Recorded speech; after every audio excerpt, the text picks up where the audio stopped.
Assalamu alaikum, урматтуу менин каналымдын көрүүчүлөрү. Анчадан бери видео тартпай калдым. Бүгүн дагы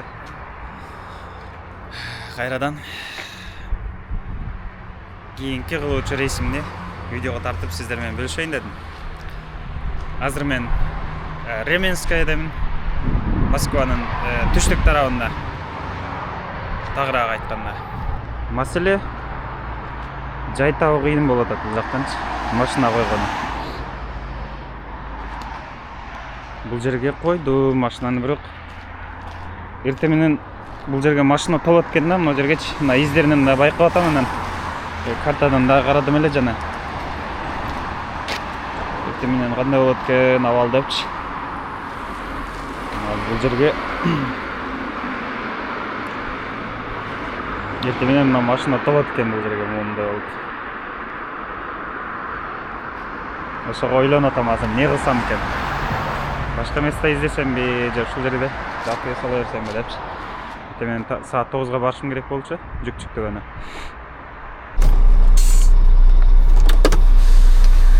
Жүк-жүктөй турган жерим жакын эле экен. 4,5 километр, 10 мүнөттүк жол экен. Поверните налево. Азыр ушул жерге барып жүк-жүктөйбүз. Жүк берүүчү адамдын телефонуна чалсам албайт. Уже 9-дан 40 өтүп калды.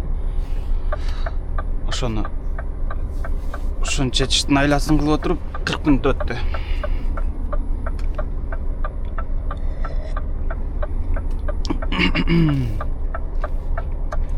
Түндө жөнөткөн эместе, эмен мына жүк-жүктөй турган биринчи точканы жөнөткөн эместе. Ошого ушул айыл дегеннен, ушул айылдын жанына келгем. Эми белгилүү болду да точкасы. Прямо 3 километра.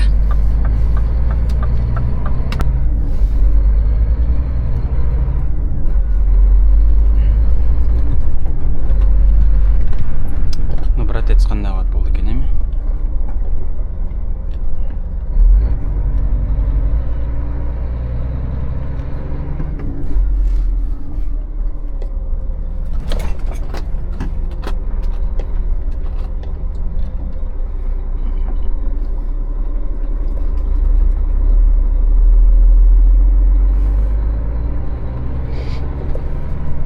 Мындайын билгенде түндө эле келмек экенмин бул жака.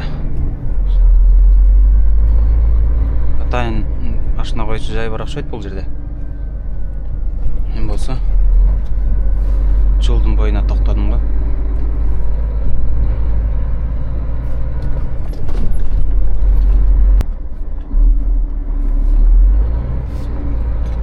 Дана адресин берип койсо го, келип турасың ушундай жергечи.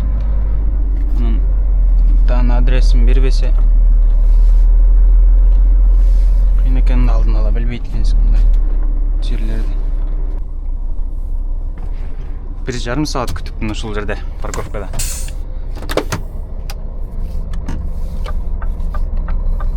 Бисмилла дейин анда эмесе. Азыр чалып чакырды. Келе жүктөйбүз деп. 10 мүнөттөн кийин дедилер, уже 10 мүнөт эле болуп калды окшойт. Дана иттин кейпин кийген жол экен го.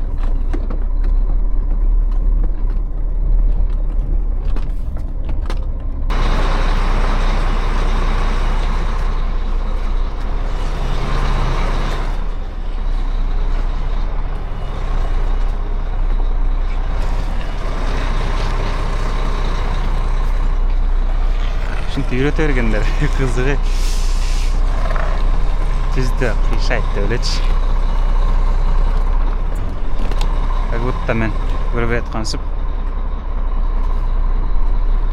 Керектүү учурда болсо бекинип алат. Тыгылышты баштады машина.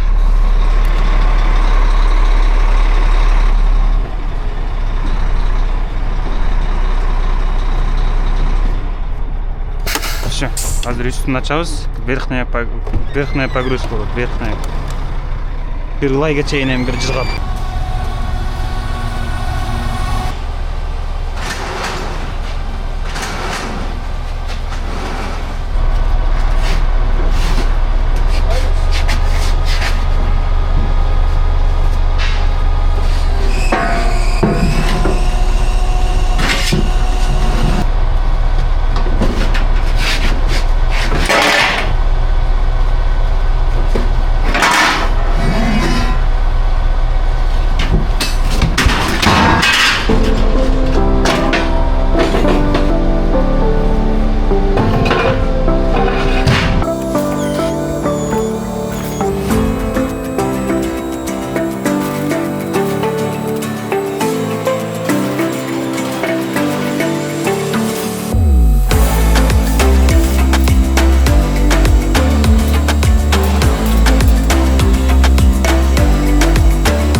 шашпай эми катырып алгандан кетейин.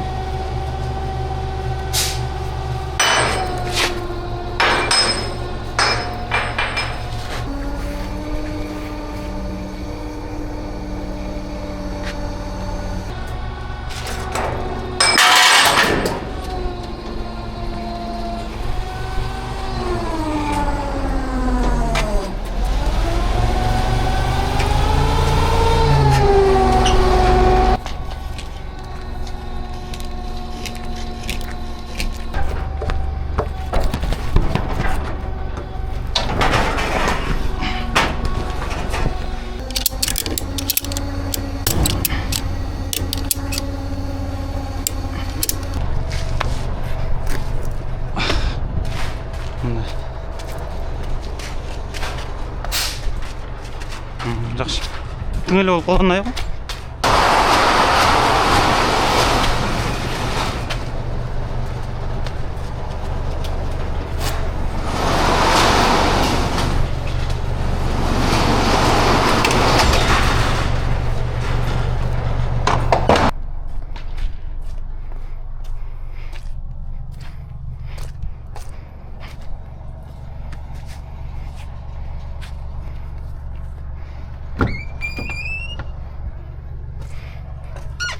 Мына буттар результат.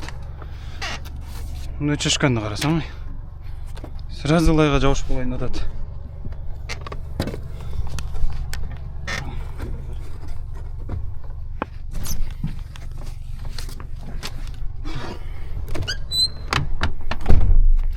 Эми бисмилла деп айдай берсек болот эми.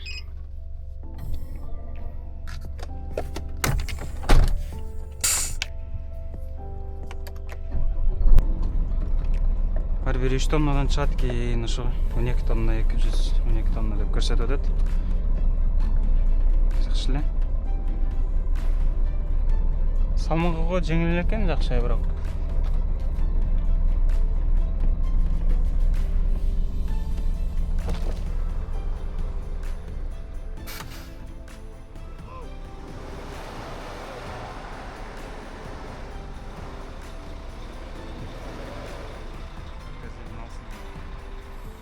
Деревня Слобода.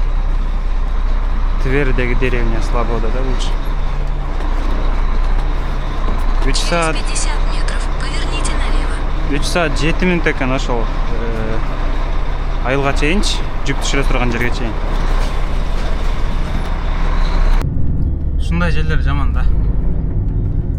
Баткак, саткак, Через өлү 200 метров. Өзі дағы Поверните азыр. налево на Тонинское шоссе. Жамгыр желдер көз шалып аткан учурушуу дагы ушундай аталак шаталак жерлерге заявка берип калса жаман да ушинтип. Кийимдерим бери лай болду окшойт.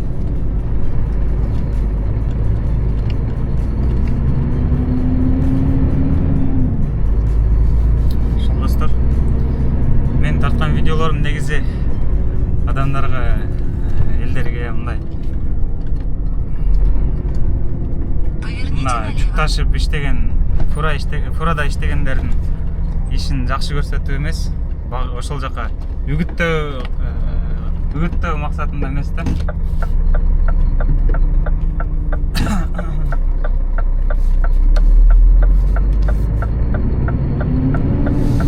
Прямо 3 километра. Керісінше ушул иштеги кыйынчылыктар кандай эме деп коет го, приключенияларды көрсөтөйүн деген максатта тартам да негизи жүгөнчү. Ошол достор, чоң акча табасың деп ойлойт эми, чоң башын айдасаң элечи, бирок бир складтарда иштеп жүрүп деле бизден көрө жакшыраак тапкан адамдар бар да, мисалы үчүн көп эле андайларчы.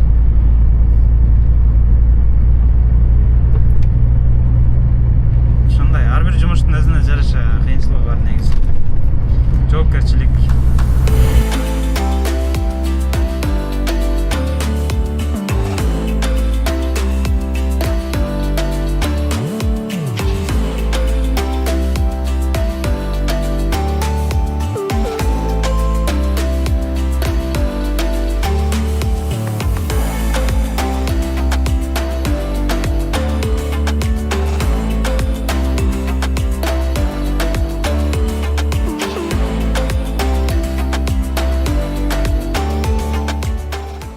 Санкт-Петербургка кеткен жолда эмдесин.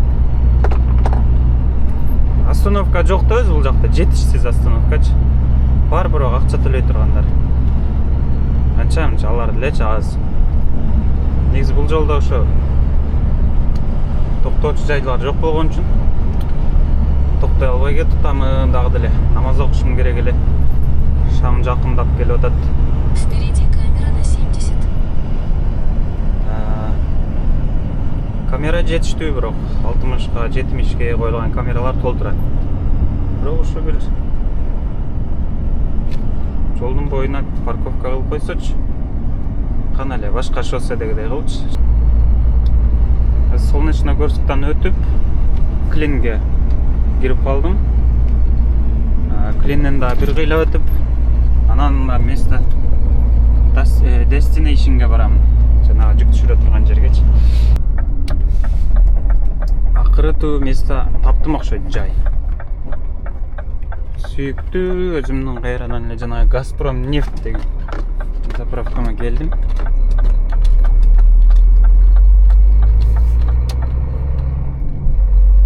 Маршрут перестроен. Ушул жерден жай болот да дайымачы. Держитесь левее на Ленин. Карачы мындай болсо, нем болуп турат. Атайын мага даярдап койгондойчу. Намазды окуйлу, ушул жерден чайды ичиш керек. Бул жака болсо аз эле жол калды, 45 мүнөт. Фокусировка иштебейт да мында.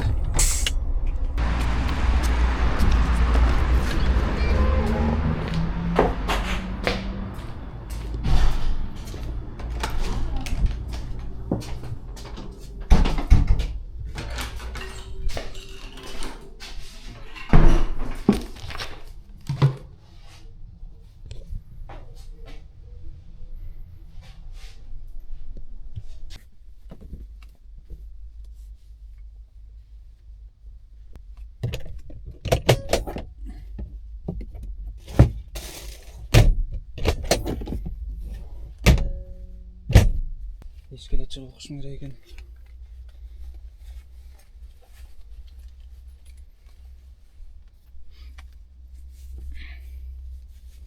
Машинанын ичинде кээде туура келип калат кээдечи кыбла жака. Мисалы үчүн мына жакта карап калган учурларда окуса болот кыблага. Нерге кичине бирдеме коюп, какалашкаларды коюп, жана сол окуй бересиң. Же болбосо ушунун карама каршысы мына жака туура келсе, өзүм бул жака түшүп, бул жака ошондой эле бирдемелерди коюп окуса болот да, көтөрүп коюп туруп. Ушундай мүмкүнчүлүк бар. Бирок азыр кыбла мисалы үчүн бир кыйла мына жакты карап окуш керек болот экен. Ошол себептен бул жерде окуй албайм. Батпай калам да бул жакачы. Ошол сыртка чыгып окуш керек болот азыр эми. Жер баталак, шаталак. Өзүмөн кайрадан жанагындай ыңгай түзөйүн деп бул жака айдадым. Биз машинаны мындай коебуз. Ошондо бизге ыңгайлуу болуп калат да, ошондо кыбла жака карап окуш үчүн.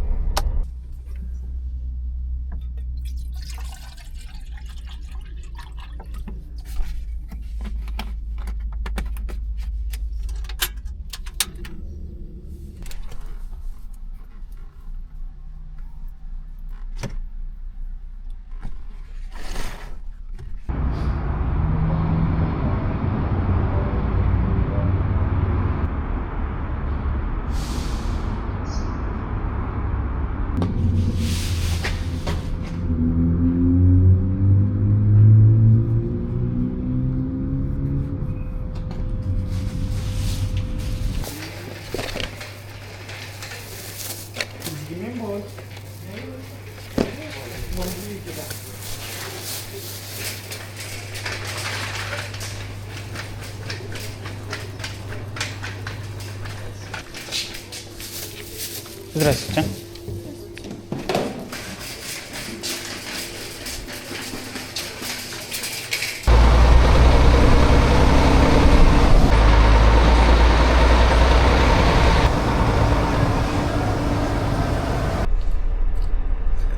Это не к нам, дорога. короче, вот сюда едешь, А, налево, и туда, там участок, вон, там увидишь, где трубы большие лежат. а. По Тут, кругу. тут только налево один, да, Вот только? туда поехал, Поворот. она за ней, да. Хорошо, спасибо. Достар, шелкен-шіркен екен бұл жердің жолдары да ач.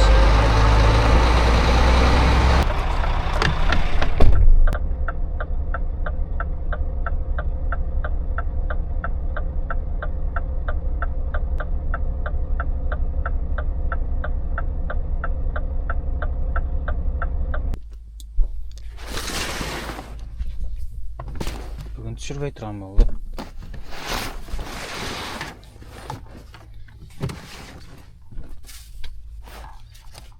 Мен бүгін қалдым ушул жерде. Бүгін түшүрүшпөйт экен баары бир жүктү. Эртең саат 8-де түшүрөбүз дейт эртең.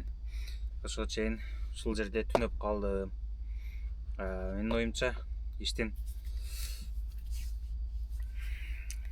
көрсөтө турган бөлүгүн көрсөтүптүм окшойт. Менимче бул жакта көп деле жанагындай көрсөтө турган деле жер калбады окшойт бул рейстин. Ошол достор, кыскасын айтканда, фурачынын жашоосу ушундай да. Бир четинен караганда саякатчынын жашоосуна окшоп көрүнгөнү менен бир чети ушундай. Калаган убакта саякатыңды токтотуп кое албайсың. Ушинтип калыш керек болот табада. Баткактын арасында. Ошол бүгүн 5-нчи күн болду, пятница.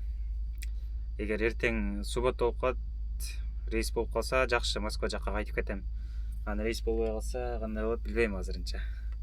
Бәлким 1-нчи күнгө чейин рейс күтүп каламбы бул жактарда. Талаалап. Аны азырынча айта албайм. Барыңыздарга чоң рахмат достор. Колдоп, комментарий жазып, ой пикир жазып, видеону толук көргөнүздөр үчүн. Барыңыздарга ийгилик, аманчылыкта көрүшөлү.